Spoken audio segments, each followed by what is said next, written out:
Hi guys, Kirk and Jay here with Kirk, Giordano Plastering. Today we are on the lagoon working at a place that I used to frequent in my younger days. Anyway, we're doing a small patch over here. This place here, 25 years ago, I had a buddy of mine used to live right across there on the lagoon. We used to party over there all the time, have a few beers, get yelled at by all the neighbors. I'll show you what we're going to do here, guys. They waterproofed it for us. With this newspaper. Anyway, what we're going to do is, come on off of there. We're going to fix this little shower repair. Notice this fella, whoever did the plumbing, man, he's pretty good.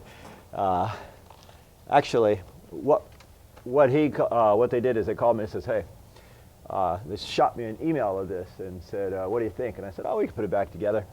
I said, of course, we'll have to break out. And the guy called me and says, well, we generally leave the breakout for you because you guys know what you want to do. And I said, yeah, we know we want you to break it out. Anyway, I got my little hammer. What we're going to do is we're going to break this out on the stud here and break this out. And I got my handy dandy shovel because we're going to put it here, hold it, and break out the sides here because we are in the field. It's a real drag to break out in the field. Anyway, we're going to get started. When I put this back together, I'll show you how we match this finish here.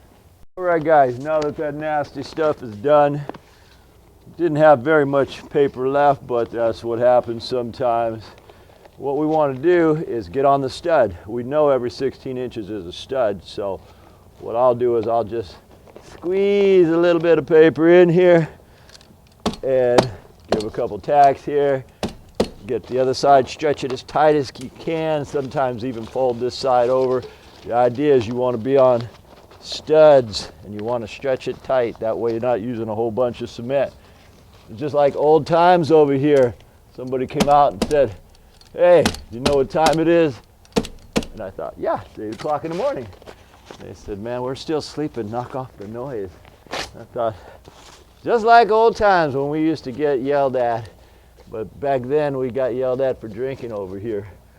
Anyway, what we're going to do is Jay's going to mix me up a little bit of cement, hot mud. I want some real hot mud. I want 5-minute mud, meaning when you mix it up, 5 minutes, it's going to set hard. As soon as we get to that stage, we'll show you that. And here, you overlap it. You put your bottom piece, overlap the bottom, overlap the sides, and tuck under this as best you can. When you got a wall that's been leaking for a couple years, usually the paper is pretty deteriorated, but you do the best you can with what you got, guys.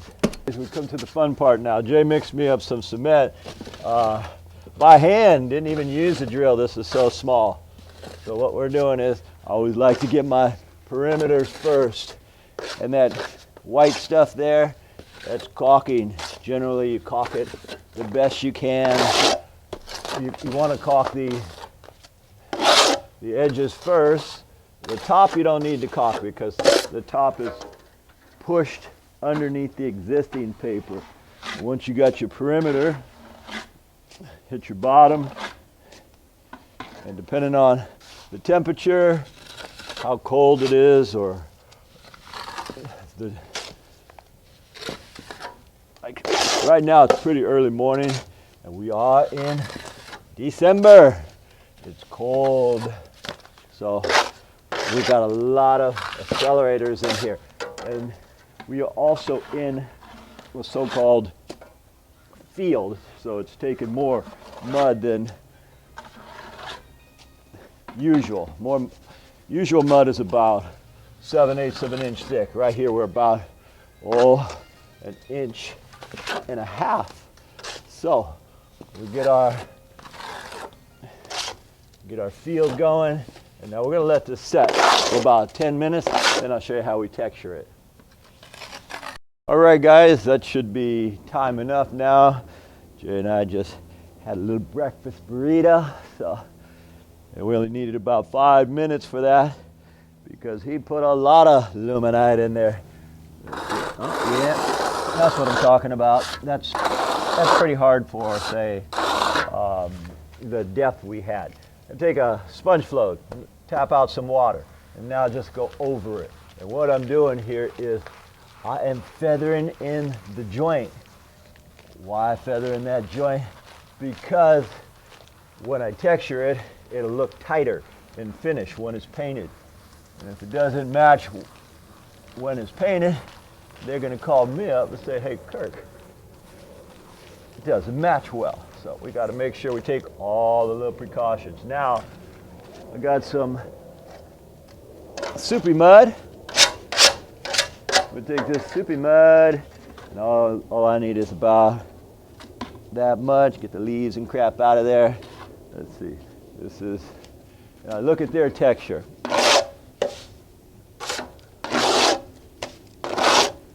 Okay, now their texture, they're starting up and going like most right-handers do. So now I'm just gonna barely lay some of this on. This stuff, guys, takes practice. Better to play with it a few times and get this mud just about where you want it, and just barely put it on, guys. Gently, gently, gently.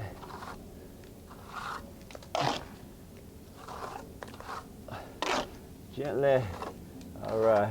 A couple more times. Get these little spots that I might have missed. Now you can see theirs is more knocked down than mine. So last thing I'm gonna do is I'm gonna hold this real lightly, guys, just barely in my hand, and just knock it down a little bit more, a little tiny bit more.